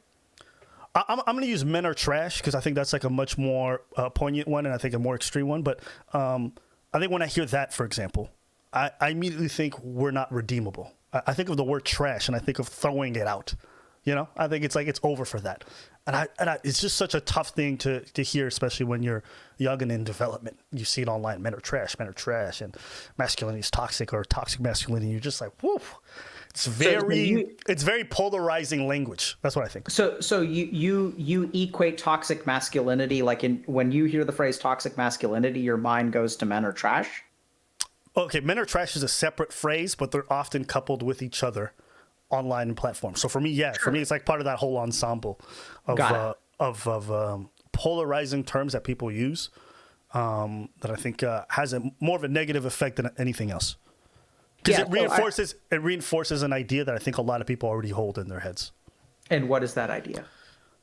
You know, it's like it goes back to that idea of like policing and men have these. that men are the problem, you know. And it's just like I said, I understand it conceptually as like as a macro scale, but as a micro scale, someone with dealing with struggles, it just constantly feels like I'm hearing like, yo, men's problems don't matter. That's what I hear when I hear that stuff. Even I know it's not what they're saying, I get it. That's what it feels like, just considering the other societal stuff that I deal with. Yeah. Have you felt like people have treated you like your problems don't matter? Oh yeah. Oh yeah. All the time. All the time. Still? I mean, sometimes I get sick of talking about men's issues or men's problems. Like, I don't even want to discuss them at times because it's just like, you're always going to have a row of people like, oh, men are complaining. And I'm like, yeah, men are committing suicide too, you know? Like, it's crazy to me that there's all these things and you could verifiably, like, quantify them in some ways. And people are still like, you guys don't really have problems. And I'm just like, what? Or the worst one, I don't think it's worse, but it's somewhat valid. But the thing I hate is even more sometimes is it's like, we get that you suffer, but because women suffer more, like, let's put that on the back burner. I'm just like, bruh. So yeah, it's just things that peeve me, but I don't really want to get heated about it. How does it feel when people invalidate your struggles? I think I'm fortunate that I'm at the age that I am now and that I've dealt with so much because I'm able to handle it up better. But sometimes it takes me back to how I was when I was much younger and how I was dealing with stuff and I had nothing. And it'd just be like, man, 20-year-old me would have never survived a lot of this. Like, this would have really wrecked me. And it makes me sad. It makes me sad because I think I recognize a lot of people are young and in a vulnerable state. And the language we use doesn't help to make them feel accepted or to feel okay. You know, I think these conversations are important. They're absolutely necessary to have. But I think we don't, it's like what you said, there's a way to do things with compassion. Mm-hmm. And I think that's what's lacking with the discourse. And also understanding that the person that you're talking to, yes, you know, they exist within a larger group, whether it be gender or sex or whatever. But they're also individuals who are dealing with their own problems that you don't know about. And I just think the way we have these conversations just makes me sad more than anything. How about, are there particular things kind of that happened to you when you were like 20 or maybe even younger where you felt like you had a particular struggle that was very important to you that people didn't seem to? You know, I can't pinpoint a moment. I just know what it's like to go through life without a mentor and to go through life having to figure it out as a young adult and to have no resources to help you. Like, I know how lonely that is and how frightening that is and how inadequate and like shitty you feel. It's not a one-time thing. It's like an everyday thing for a lot of young folks. And it just seems like what do they live with every day? Just tremendous anxiety about like not knowing where the future is going and feeling like they're supposed to have their shit together, but they don't. And feeling like they're not good enough while everyone else is. Like, cause you just, you know, you go to Instagram and you just like, damn, everyone's popping and they live in their best life, right? And it's just like, that's not what's happening behind closed doors. But that's the perception you have. You feel alone and struggling. That's what it is. You just feel inadequate. Talk to any like 18 to 21-year-old and they'll say it. They'll be like, man, I don't know what the fuck I'm doing. I'm in school and I don't like my major. I'm in debt. I don't know what I want to do with my future. Women don't like me. It's like, God damn, it's a lot of struggles. And, you know, I understand that women go through on the same side. I'm not discounting that. For me, it's just, as a man, I understand that experience a little bit better. So that's just why I speak to it. But well, yeah. so I think there is a big difference. And, you know, here I may say something that will get me canceled. But what I'm hearing from you is that the response, so like, I think I agree with you that men and women all share that. I've had, you know, my lion's share of men and women who each struggle with 18 years old and being directionless and being in debt and whatnot. Yeah, yeah. What I am hearing is that I do think there's a certain amount of acceptableness to invalidate men's struggles. So what I'm hearing from you is that, you know, if you complain, there are going to be people out there who will say men are trash. What are you complaining about? And I think that we all struggle and we all suffer. This is what Buddha said. He said that, you know, there are two guaranteed things in life, and he didn't really break things down by race or class or ethnicity or gender. And the two things that all human beings are entitled to in life are suffering and death. And I think that, you know, I tend to agree with him that suffering is sort of a universal human condition. Yep. But what I'm kind of hearing from you is that because what it seems like what really grates you is the invalidation of your struggle. Like the struggle is shared, but the way that people listen to your struggle, and that's sort of what I'm hearing is that, even if we think about these like sexual assault victims who are men and who kind of are like, you know, you should be happy that your teacher is sleeping with you Sure. at the age of 15. Sure. What Sure. are you complaining about? Even I hold some of these bad ideas. What do you I mean hold by some of these that? bad, like conceptually, I agree with you that it's terrible that a teacher would sleep with their 15-year-old. In my mind, for whatever conditioning, I'm just like, hey man, good job. And it's a terrible sentiment. Terrible. Yeah. And I can acknowledge it's not based on anything, but it's just, I've been programmed. I'm like, oh, I had a teacher I liked. I wish she would have. And it's not, it's not a good thing to think, but I also participate that at times. So I have to check myself. But what you said about the suffering is something I agree. I agree that it's part of our experience. I just think, I wish we wouldn't go to such lengths to create more suffering for others, or if people are suffering, to make them feel like they're suffering doesn't matter. Like I think my goal in life is to try to alleviate people's suffering as much as I can, even though people need to have a certain level of it, and to not try and create more for others. I think that's my goal. Mm-hmm. So yeah, I have a hard time when people actively don't realize in which ways they may be creating some and don't seem to care at all. That's like the struggle I have. So just something for you to think about, Abba. I don't think we need to get into this, but I would really invite you to explore kind of on your own if there have been. So the emotional energy, when we talked about the invalidation of people's struggles and when I mentioned toxic masculinity, when I see that emotional energy in people, oftentimes it stems from actually a bizarrely unrelated personal experience. And I think we're hearing the themes of you kind of being alone and maybe because I think, oddly enough, we didn't really get into this, but you kind of said that you felt ashamed of reaching out to other people for help. And the interesting thing is that shame is learned, right? So human beings aren't born with that. In fact, babies reach out for help all the time. Right. So that shame of being inadequate and needing help from someone else is something that we're taught and conditioned to do. Mm-hmm. And so oddly enough, if we think about why did you feel ashamed asking for help, it's probably because if we kind of track that back, it's probably because there were times in your life where you did reach out for help and then your struggle was essentially invalidated and someone made you feel right? That's how you're going to develop that shameful condition. Okay. Can I ask you something? In your practice, when you're speaking to men, do you not feel like they have that same experience of reaching out for help? Because Absolutely. Okay, so that's why I'm telling. Okay, all right. That's why I'm telling you that I've walked this journey with many men. Yeah. And the fact that you respond very emotionally to when I mention toxic masculinity, you just get pissed, right? It's like some slumbering giant wakes up within you and you equate that to men and trash. That goes to an invalidation of the struggle and pain that you feel, which in turn probably relates. I'm making a real stretch here, okay? Yeah. Each step of these is 10% chance of being right. Yeah. Because it is a shared experience, which is why I can lay this out for you or other people that are watching, right? So if that pisses you off, then chances are you have personally felt that's personal emotional energy about you've been on the receiving end of that stick, which is why it hurts so much when you see other people doing it, victimizing 20-year-olds. You imagine 20-year-old you who's seeing on Twitter that men are trash and he doesn't have the fortitude that you have to not internalize that. Yeah. And oddly enough, that's something that you understand because at one point you didn't have the internal fortitude to internalize it, which is exactly what you did. And that's sort of why we get to 18-year-olds because it's interesting because it's not like a catastrophic emotional moment that we're going to have an emotional catharsis about. It's going to be these little bits of conditioning that happen. About, when you were 7 years old, there was one day that you didn't know how to do your math homework. And then you tried to talk to someone about it and they were like, shouldn't you know how to do this? Okay. I actually got something for you. Okay. This is one that's stuck. It's one of the few childhood memories I have. So I remember, oh man, this is taking me so far back. This is the first time I was 12. I was 12, I think. Could be wrong about the age. It doesn't matter.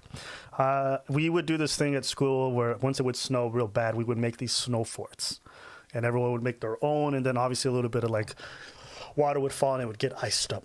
And there was this girl who lived across the street from me in my neighborhood. We take the bus, the whole group of us would take a bus, but she'd be part of that group. And man, I remember having a crush on this girl. I'll never forget. I used to have a big crush on this girl, but I never talked about it. And you know, when you're a kid and you have a crush on somebody, sometimes you might be like a little bit mean to them. And so I had a little habit of like going back and forth with her like that as a kid. I remember this. And one morning we came to school and her fort had been destroyed, as well as like 3 forts.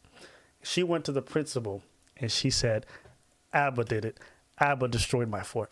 And so I got called into the principal's office, and I'm just standing here. She's there, so I was like, oh, what's she doing here? And the principal asked me why I destroyed the forts. And I was like, what are you talking about? And he's like, well, people want to know why. I was like, I didn't do anything. Do you think I came to school early to destroy things? Do you think I walked here? And they're like, well, everyone's saying it's you. And I was like, I didn't do it. Like, I don't know what to tell you. Like, I didn't do it. And remember, they called my parents, and it turned into something. And I'll never forget this. I think it was like 2 days later, I got called back into the office, and the girl was there and she was crying. And the principal's standing there and her dad's there. And I'm just like, oh, what did I do this time? And he says she has something she would like to say. And she said, I'm sorry. And I was like, what happened? And she's like, turns out the janitor was getting tired of these snow forts when he was cleaning the yard. So he just ran over them just to flatten them out and clear them out of the way. And I remember being so mad. I just remember being so angry because I'm like, everybody looked at me like I was garbage for a couple of days. Just that being accused and like how her word was inherently taken as true. And I just remember being so mad that day. And, I accepted her apology and went back. But I don't know why. That memory always stuck with me as the first time I was accused of something I didn't do. And I remember being so mad about that. Yeah, that's probably the experience. Yeah, so that's it. Yeah, that's a good one. I've never brought that up before. Yeah, so it's interesting, right? Like how the mind works, how like your mind just like jumps to that experience. Because what I'm hearing, so I'm gonna try to interpret this a little bit for you, okay? Because like it feels a little bit off to me, but I think it's actually it. It's that emotional energy. Like now I'll ask you, Abby, just something for you to think about when you hear the word toxic masculinity. Does the quality, color, and flavor of the emotion you feel similar to what you felt in that second principal's office? Oh yeah, for sure. For sure. It's just the idea that like you're wrong. Without any concept of who I am, it's like you're wrong. It's that similar idea. So I would be inclined to agree with you. Right. So which is why your mind jumped there, because it's but like there's a lot of subtlety there, right? Because like what I'm hearing is that like when she had a grievance, what happened? When she was hurt, she voiced what it. happened? She and then voiced what it. happened? She was heard. She was heard, right? You were called in. There was a trial. People were called in. Everyone said you do it. There was an investigation. Yeah. And when you were hurt, what happened? Yeah, People thought you were trash for days. What happened when you were hurt? Yeah, I think I was given a small apology and then ushered out the door. Absolutely. Yeah. Right? Yeah. And let me ask you another question. Were you pressured or forced into accepting her apology?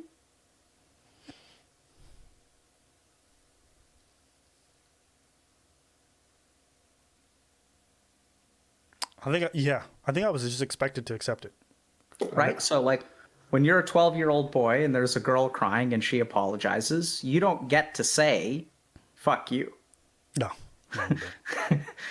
Right? Yeah. Even though that's how you feel. Mm-hmm. So in that moment, it's sort of like it's incredibly invalidating. Right? And it's like night and day. Yeah. And I think it speaks to a lot of like resentment that you carry with you, which is justified, but I think still is going to color the way that you look at things. For sure. Undoubtedly. Right? Undoubtedly. I mean, and similar experience like that have played out throughout my life, where culpability is just automatically assumed for reasons I can't explain, so I attribute to gender. But it's just like It's a tough thing to accept when you think of yourself as like somebody who has some measure of integrity, and that's immediately thrown out the window because for whatever reason, it's a hard thing to stomach. It's like I didn't do anything wrong in this moment, but I'm immediately seen as evil. It's a hard thing to accept and to, yeah, it's just hard. It's a very difficult thing for me to accept. Yeah, I mean, what I'm hearing is that you're being blamed for men being trash. Yeah. Yeah, Right? definitely. Definitely. And it's compounded by the idea that sometimes it's like, you know, because I don't necessarily experience it when men are trash. I'm not there in those intimate moments with women where they're being violent. So I don't know what that feels like. I can hear about it and I can sympathize, but I do know what it feels like to be falsely accused by somebody who did something terrible to you, and because they're a woman, they're like inherently seen as like they couldn't have done it. And it's a tough thing to stomach. So I think that's why I probably feel more strongly about that, because that's what I have visceral experiences with. Absolutely. You know, like my negative experiences with men could have probably been ranging from when I was like 14 to 17. And there was always a catharsis. We got into a fight.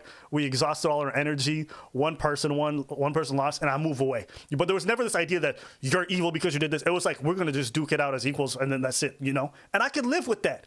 What I couldn't understand was like, no, this person was wrong, but I'm seen as the guilty party. That's a hard thing to stomach. And I'm not even talking about like when I was like 17. I'm like talking about even later on in life. So that's a tough part, I think, for me. Has there been another time where, you've been right? Oh, yeah. Anything come to It was mind? crazy. It was crazy. This girl tried to pressure me to kiss her. I'm like, I don't want to. Like I told her multiple times, I'm not interested. And, you know, because I felt like it was too soon for me and I just didn't want to in that moment. But I was interested in this person, but I just felt like the way she was going about it, I wasn't feeling. And I remember a week later, right? We were having this conversation, and she was, this is like in 2018, so prime time, you know, Harvey Weinstein's out there. And she was having this conversation about like men have to be more conscious about the fact that they're pressuring women. And I was like, you did that to me like a week ago. And I couldn't believe it in that moment, you know? And it was just such a weird thing to me. It was like, that even to this day triggers me. Because I see that. The audacity for you to have this speech for me right now when you are not even taking culpability for the things that you've done. And it is just, that's the frustrating part. But like I said, I feel this viscerally because of the fact that they're my experiences with women, right? And I feel this viscerally because I only date women. So the things that men are doing that maybe merit the whole men are trash, I don't see them. Because a lot of this stuff often happens behind closed doors or things like that. And, you know, there aren't too many parties present. So I'm not discounting the idea that these things happen or that women are suffering. I would never do that. But I'm like, I can only speak to what I see. And that's what's going to color my perspective. So, yeah. So I just want to share, a couple of like maybe academic thoughts. Sure, for sure. Go for it. So, the first is that I want to just invite you to question your earlier assertion, like the assertion you just made, that I don't see that.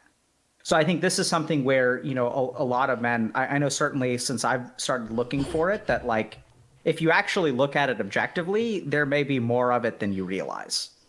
And I think this is true of women too, where like sometimes it's kind of interesting because when I work with my female clients, sometimes I'll ask a question, like we'll be talking about something in therapy and I'll ask them like, what would your girlfriends say about this? And like, their response is always like their girlfriends are overwhelmingly supportive, irrespective of like how this person may have screwed up. Mm-hmm. And, in some cases you'll have like married women that have affairs and stuff and their girlfriends are like 100% supporting them. Right. And so, I'm a big fan of being authentic, and then so I'll ask for permission to be like a little bit more judgmental. I don't even ask them, I'm like, can I be judgmental in this moment? Yeah. And so if you really, so I think like we have a tendency when we're with our group to, gloss over a lot of things and say we haven't seen them because you haven't been on the receiving end. But behind some of these closed door conversations that may get people canceled, there may be more evidence of toxicity, directed from men towards women that we sort of like pass off based on our language. So I'd encourage you to just really be a little bit like careful and objective about that. I'm not saying that, sometimes there's more toxicity that we take for granted because it's so normative, right? And like, certainly we've been talking about the normative toxicity that men put on themselves. And there may be other kinds of toxicity. It's just something to think about. No, you're right. And biases like that probably have clouded my conversations with people in my time on Earth, and I would be inclined to agree. I think it's just hard to recognize where those blinders are because a lot of this happens in gray areas. You know, like even when I recount the story of the girl to other people, sometimes they don't even see it even after I explain them to. So it can be difficult to see that, and I would be inclined to agree with you that I could do a better job in that regards. Yeah, so but that's the nature of blinders, right? Like we don't blame you for having blinders because that's just what the mind does. It has all these kinds of blinders, and that's the nature of bias.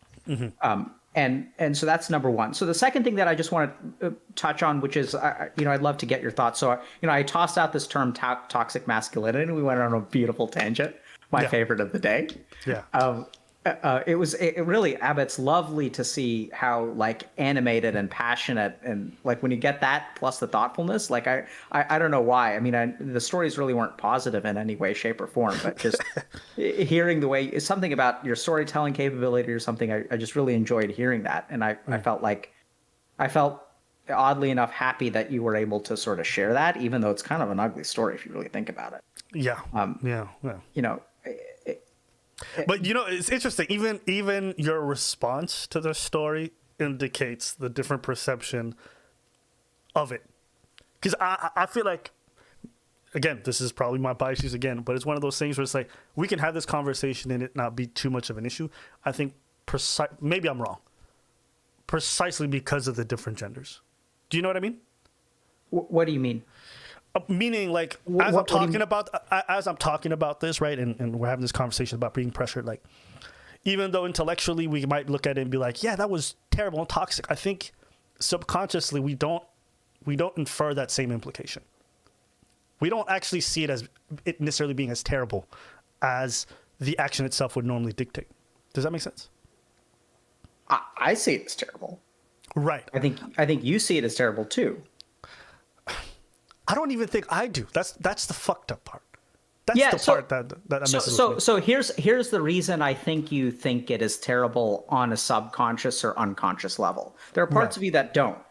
But like the fact that I mentioned to you that there's going to be, maybe you can look for a time in your life where your struggles were horribly invalidated. Right.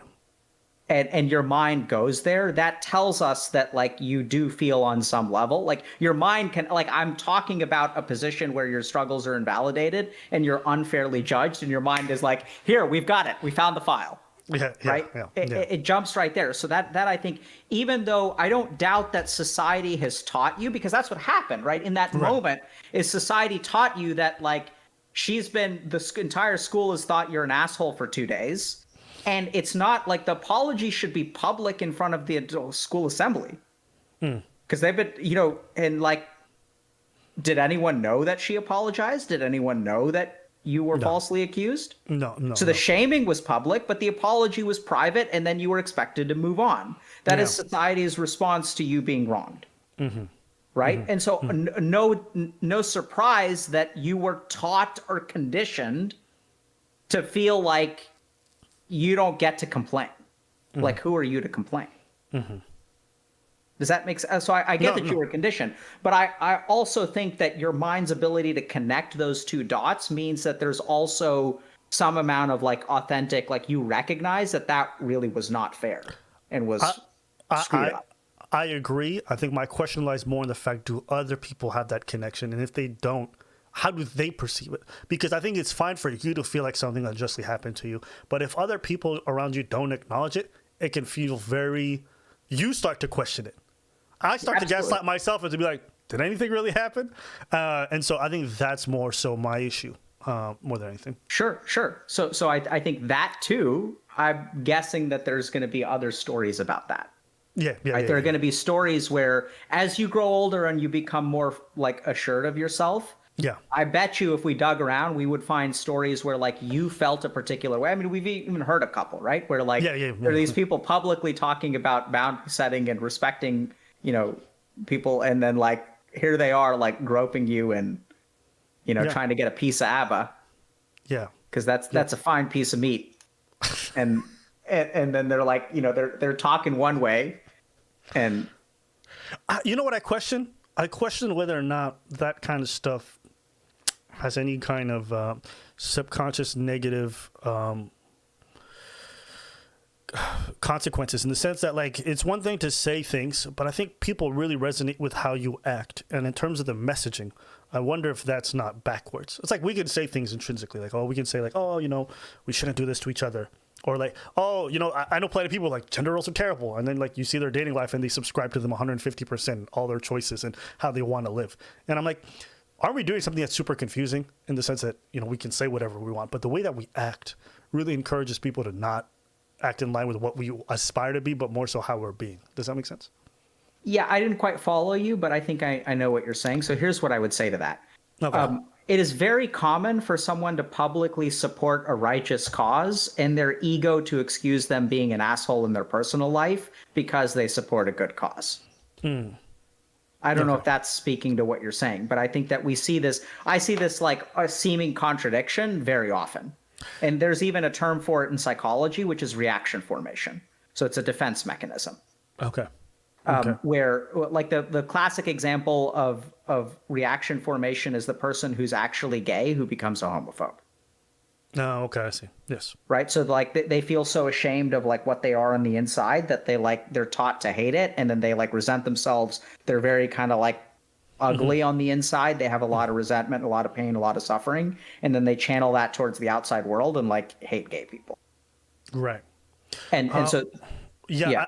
I think it's not necessarily what I'm going. I think where I'm trying to go is like, you can have a parent that tells you to not be physically violent with others, but if they beat you, do you go on to say that's an acceptable response, or do you base your reality off of what they did rather than what they said? Does that make sense?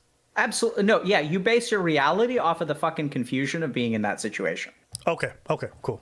Right? And so I'll give you just another example. Most of the advice that we give to other human beings is based on the resentment for of the mistakes that we've made in the past. Sure, I would agree with that. Right? So like there's definitely like some kind of connection and tension between what you say and what you do. And there's a reason why human beings are like hypocritical. Like there's all kinds of psychological reasons why we're hypocritical. Right. Reaction formation is one. One is like it comes from our own resentment. Even the not political, but like the views that we're talking about today, I think if we really look at them, Abba, are deeply rooted in your personal experiences, which is reasonable, right? That's just how we learn to care about particular things. That's fair. Yeah. Kind of the last sort of academic point that I wanted to mention was kind of back to toxic masculinity. And it was sort of like, we're trying to figure out what to do about this because the term means so many different things to so many different people. Sure. Right. So some people equate toxic masculinity as masculinity is toxic. Sure. Right. So that's sort of the men is trash, masculinity is inherently evil, patriarchal, whatever, paternal, whatever. Then there's kind of another perspective on it, which is that there's like healthy masculinity and there's toxic masculinity, that there are some gender roles which are actually like okay to have and can even be healthy, like competitiveness, taking accountability, which don't necessarily have to be gendered, but sort of are gendered. And that somewhere along the way, like, learning to be self-sufficient crosses a certain like gray area into the bridge of like self-isolation, and sort of like being in control of your emotions starts to mean, like, I think a good example is sort of this apology that you were kind of forced into because you can't really say, no, I don't accept your apology, right? You're not allowed to do that. Yeah. And so there are certain aspects of masculinity which can become toxic, but that masculinity in and of itself is not inherently bad, which is a separate argument. And so I'm not quite sure, because I do think there's a lot of confusion around these terms and like what it means. You're smiling again, so Penny, for your thoughts. No, I'm actually just listening intently. By all means, keep going. Yeah. So I think this is something that we're kind of working through. It's something that we do research on, and I'm just kind of curious. So I understood your reaction, but I just wanted to share sort of how we're thinking about it, which is like trying to figure out, is certain amount okay? And then like, what is the difference between healthy masculinity and toxic masculinity? Yeah.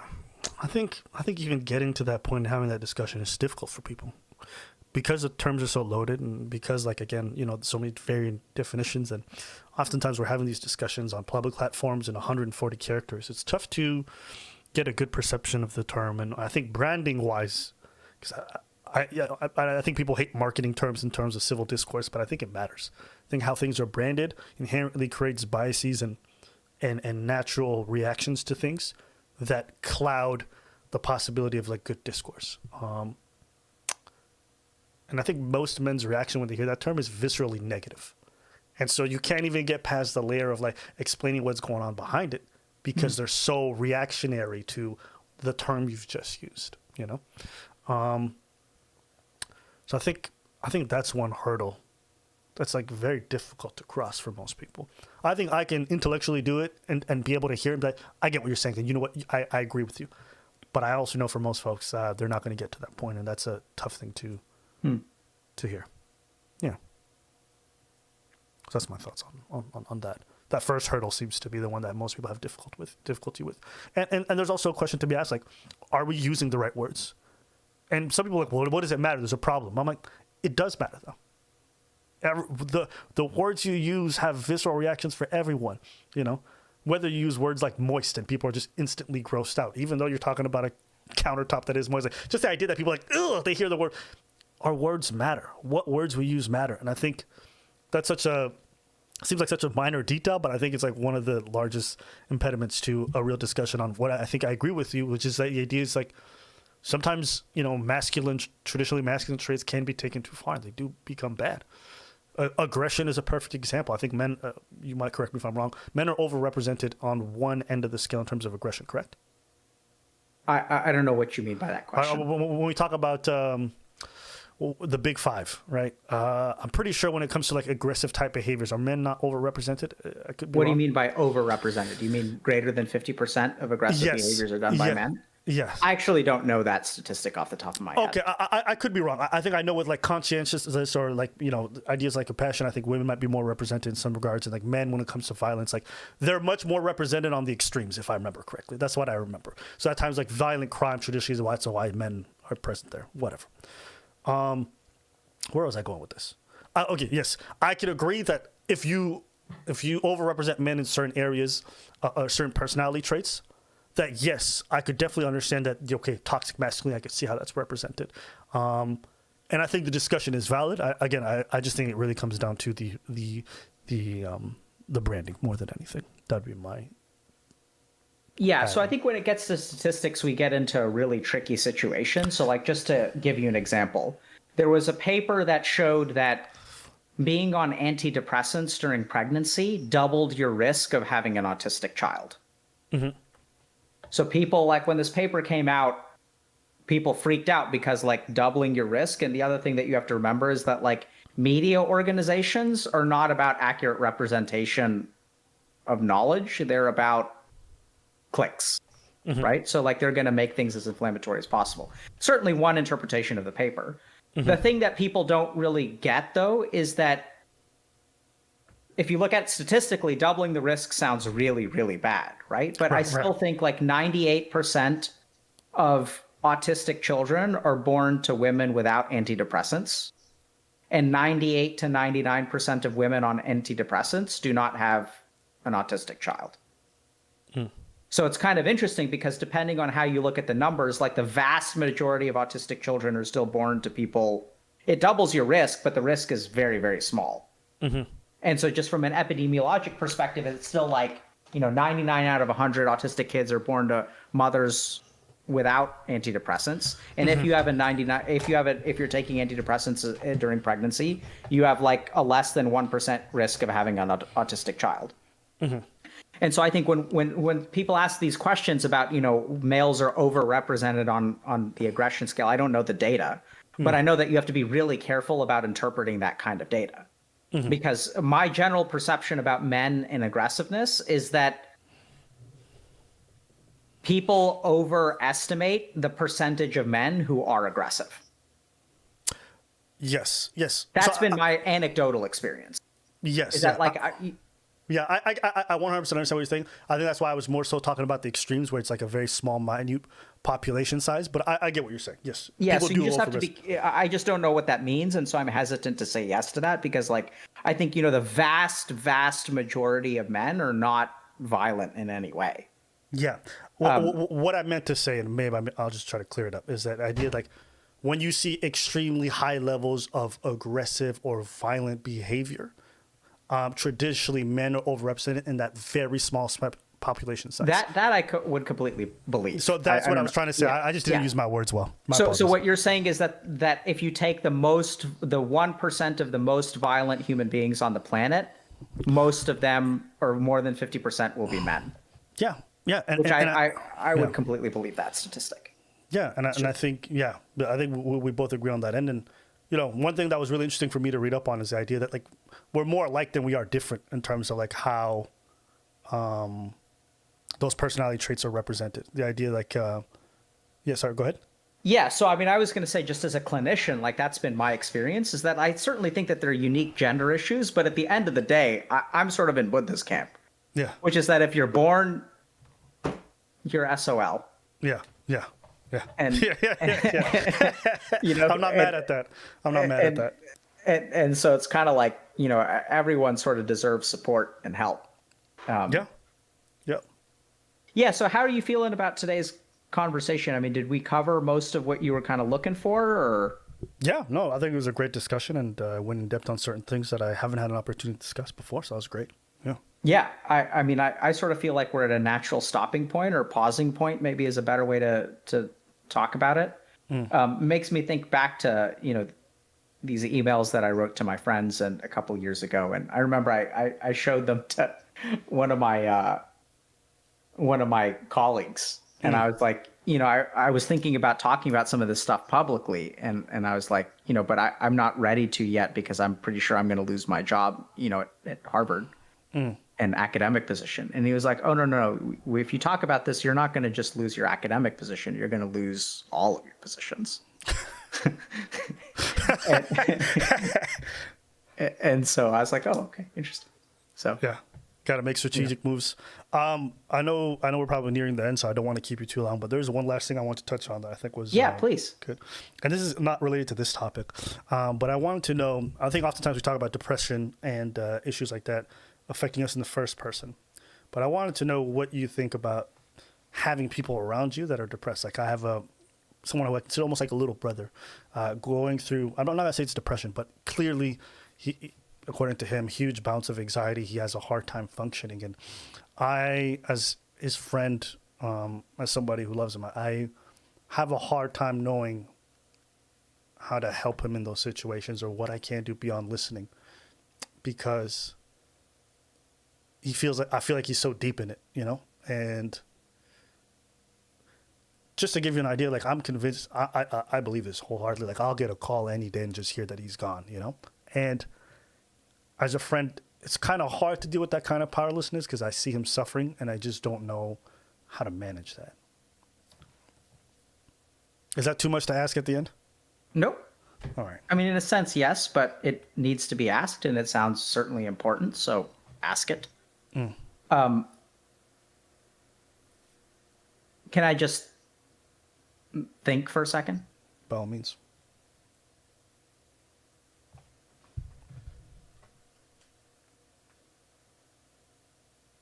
What's it like being in the position you're in? What's it like sort of trying to support him and him being kind of in a dark place? Futile. Because I know he has to take those steps. But as someone who's watching the suffering happening in front of them, it's like, it's difficult. What are the steps he has to take? I'm not sure. I know how I function, so I know how I can move forward. But I don't want to impose my experience or my way of viewing things on him, considering he might have a different experience or might have different needs, So I don't know what those steps are, but I know that there may be things that he has to accept or do things that I don't know what those are. You feel powerless? Yeah. I mean, I think as a friend, you always want to be able to lend a helping hand. And when you see someone spiral. So you want to lend a helping hand. What are you doing? aside from listening and checking in, I don't know what else to do. You know, I say, hey man, if you need to talk, I'm here. What's the value of listening and checking in? I think there's huge value in it. I think it definitely helps people feel like they matter in some sense. I hope. I think I'm worried it'll feel futile or not enough if that person is gone. Do you know what I'm saying? Yep. Yeah. So here's what I'm hearing that you're doing, okay? All right. You're helping him understand that he matters. Your words. Mm-hmm. Right? What do you think about that? It feels like the most I can do. Because I've pondered it and I don't think I can do anything else. Yeah, so I think that I'm going to give you just a little bit of maybe additional stuff you can do, but I think the first thing to understand for people in your situation is that you are doing way more than you realize. Like way, way more. Mm-hmm. And the reason is because so we tend to view our value, like what you're doing. It just doesn't appear to be helping. Right? Because it seems like he's not getting better. So the first thing to understand is that sometimes, like if you look at psychiatric treatment, like people will be in psychiatric treatment for a year or two and they're not getting better. And so one way to interpret that is that, we're not helping him because treatment doesn't seem to be working. But the other thing that sometimes you discover is that your treatment is the only thing that's keeping them afloat. Right? So they're taking on a bunch of water and you're bailing it with a bucket on a daily, weekly basis with treatment. So this is something that I see very, very commonly when friends ask me, what more can I do? The first thing is that they almost universally grossly underestimate the impact that they're having. So you're saying I feel like I'm not doing anything, whereas my estimation is you're doing actually 80% of it. Because I want you to imagine what it's like to be in that person's shoes and be in such a dark spot, and to have one beacon of someone who, no matter what their mind tells them, there's one person in their life that is listening to them and is signaling to them, you matter. That's all a human being needs. And when people really kill themselves and stuff like that, what they lose is they lose that last beacon. It becomes completely dark. Right? So I want to really emphasize that one beacon, and I've been, once again, anecdotal experience, but I've heard from people who, because, I talk to people who are deeply suicidal for long periods of time about what keeps them going. And I cannot tell you how many times I've heard just the most random things that seem so insignificant, like their cat. Right? What would happen to their cat if they died? And that a lot of times, people will say, this is the one person.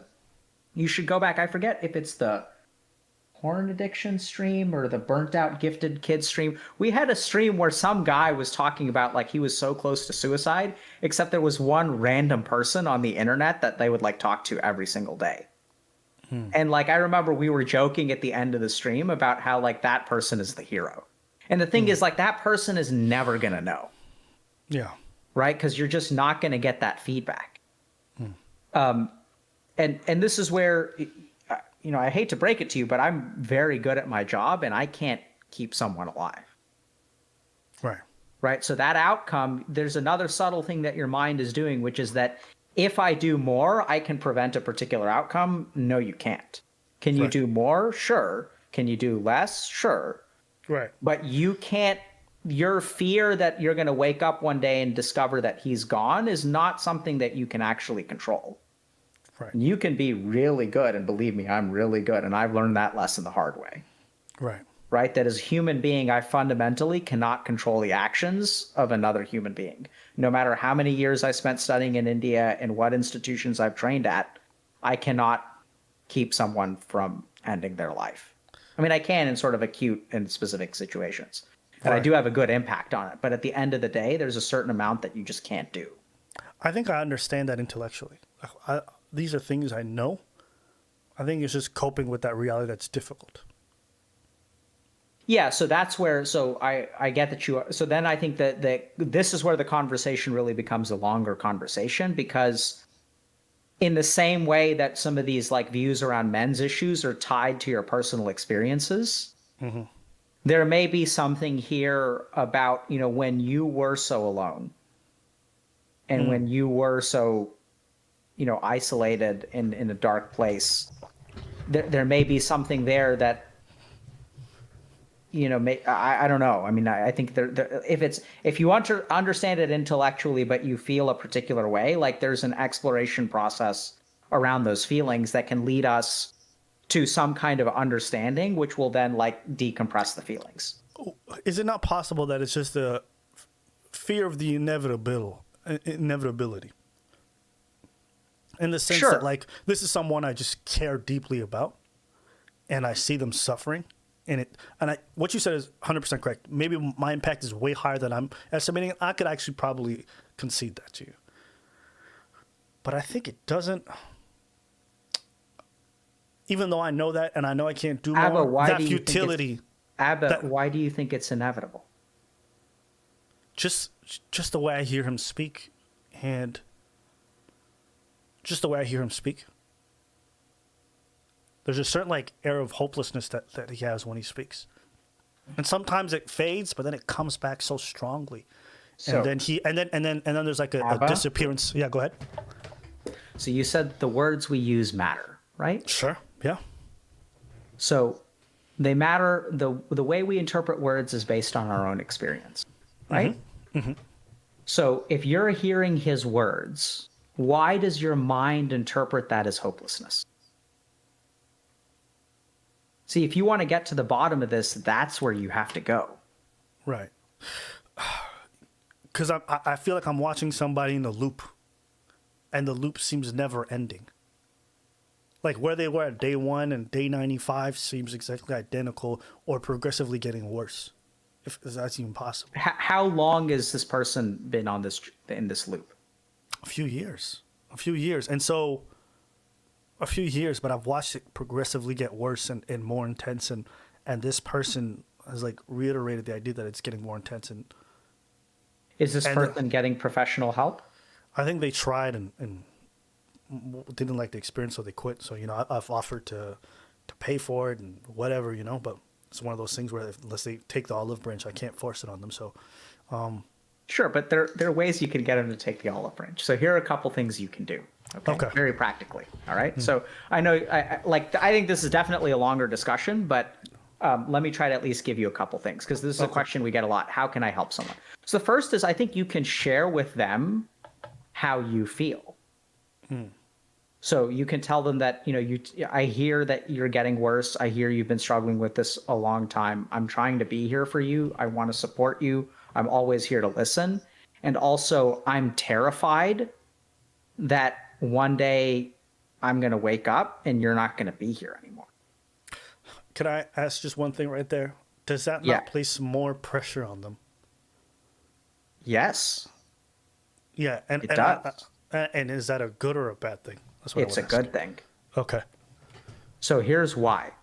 So in relationships, we have caregivers and caretakers.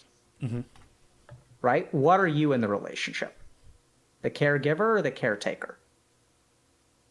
The caregiver, I would assume. And then they are the.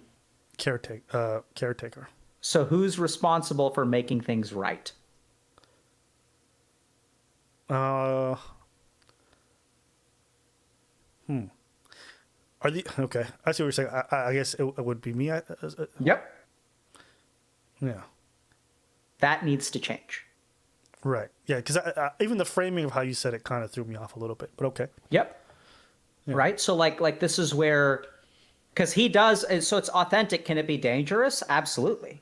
Can it pressure him more? Absolutely. Could it tip him over the edge? Absolutely. And this is a relationship. You aren't his doctor. Right. You're his friend. Right. And so one of the best things you can do for another human being is let them take care of you. Right? Like he has to understand that like this is the problem, is it's all one way right now. And he's got to understand that like he carries some of this weight in this relationship. You can't carry it all on your own, and it's healthy for you to tell him, like, I don't want to wake up and not have you there that day. And so it's like his responsibility to like alleviate that fear in you. And is that going to put pressure on him? Absolutely. And so then you talk about that. And you even say, I was afraid that if I shared this with you, it would be like too much for you to handle. But I've been sitting with this for a long time, and like, I'm afraid. And because you're my friend, like, I hope I can share this with you. Is it okay that I shared it with you? Right. So I think this is a real problem with like mental illness. I see this a lot as a psychiatrist, is like, speaking of accountability, too many psychiatrists take accountability away from their patients. And it's not healthy. It's how you create a dependent patient. And part of what I have to do is like give that power back to them. Right? Like you have to give him, you're saying that the issue is he's powerless, like give him some of that power. But here's the problem. If you give him that power, he could do something with it. He could do the wrong thing. But you're basically like, you're surrendering that piece of the relationship to him. And could it be too much for him to handle? Absolutely. But is it healthy in the long run? I think so. You know, if you're really dealing with issues of suicidality and stuff, I think what he really needs is professional help. But from a more, you know, macro level, like taking that kind of off the table, I want you and everyone else to understand that a lot of times the most important thing that you can do for someone is have faith in them to do it themselves. And sometimes that means like not protecting them from it. Right? Because you're like so protective. You're like, we talked about parental gatekeeping in here. You are. Yeah. Because you're treating him like he's frail, but like it sounds to me like he's actually incredibly strong, that he's been sinking further and further below water for years and he's still around. Sounds incredibly resilient. Yeah.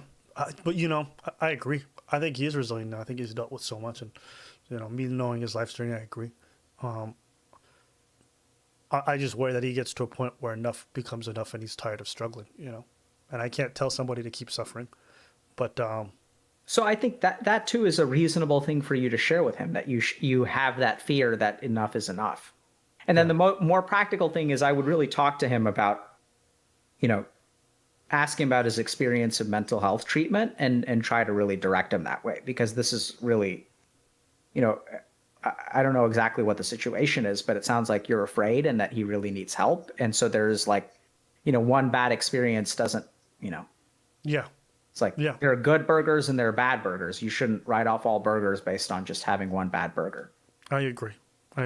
So that's really what I would encourage him to do, is to try to, you know, try to understand what his negative experience was and try to push him in the right direction. Okay. Well, listen, that was wonderful advice, and it's something I'll probably get to today. So thank you for that. Yeah. Well, thanks a lot for the conversation. And, you know, I hope things work out well. Yeah, And, I hope so you know, too. Good luck to you and your friend. Yeah. And yeah, thank you for doing this. I honestly mean, a lot of people in my community reached out when they heard I was going to talk about the last subject. So you just taking the time to talk about that was good for me and for other folks. So I appreciate it.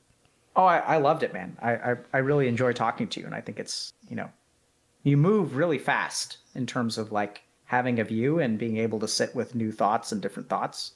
And so it's cool. It's refreshing. All right. Thank you. Thanks if you a ever lot. want to hit me up. All right. Will do, man. Take care. Cheers. All right, guys. Well, that was that.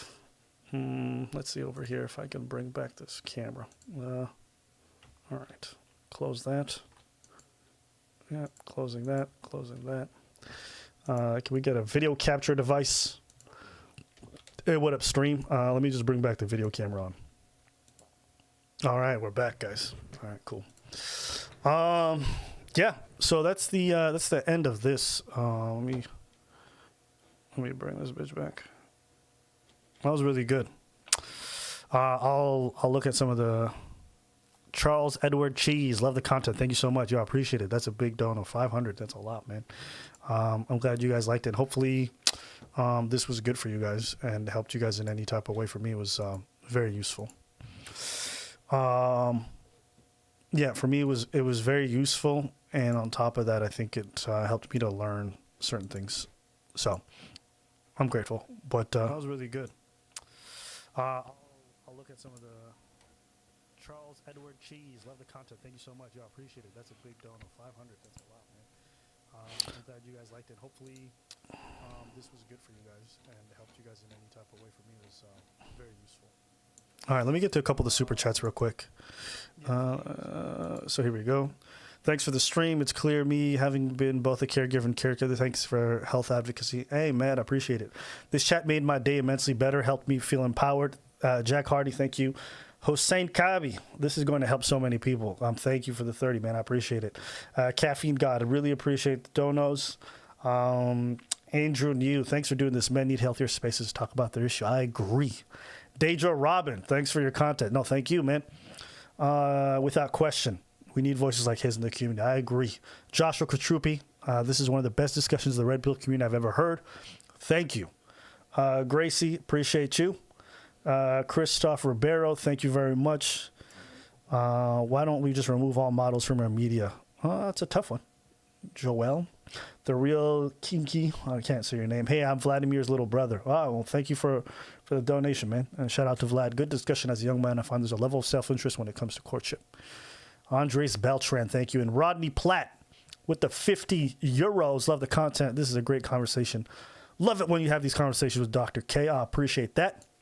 Get through a couple more of these. Just a Fan says, everyone's making fun of MGTOW and ignoring the 80-20 rule. The Rational Males, a series of books by Rollo. And last one I'm going to take is at the top. I can't see your name, but wish I could see live, but I'm working. Well, listen, you can come back and watch it later. I'll leave it open for a bit. But that, folks, was the end of my discussion with Dr. K. It was good for me. Some conversations with a friend I need to have, so I'll definitely go take care of that. Hopefully you guys liked it. And if you guys have critiques, by all means, just leave it below, and maybe I'll get to them eventually. But yeah, it was good for me to talk to Dr. K. I always like talking to him. I don't know what it is, but every time I have conversations with that man, I always find it pretty interesting, and it's good to have pushback on ideas that are pretty difficult even for me to comprehend. So I always appreciate that. Yeah, I always appreciate that. I always appreciate being listened to, and then also being challenged and, being held accountable for terrible ideas I might have. And I think that's important. I try to hold myself. I've definitely said things in the past that I don't agree with now, and holding myself accountable in that regard is always good. It's just a matter of growing, and conversations like this help me with that. So yeah, and hopefully for you guys watching, it was good. Hopefully for you guys watching, you guys learned some things, maybe heard some things, maybe felt represented. Yeah, so that's like the gist of it. But yeah, glad you guys enjoyed today's stream, and that's it.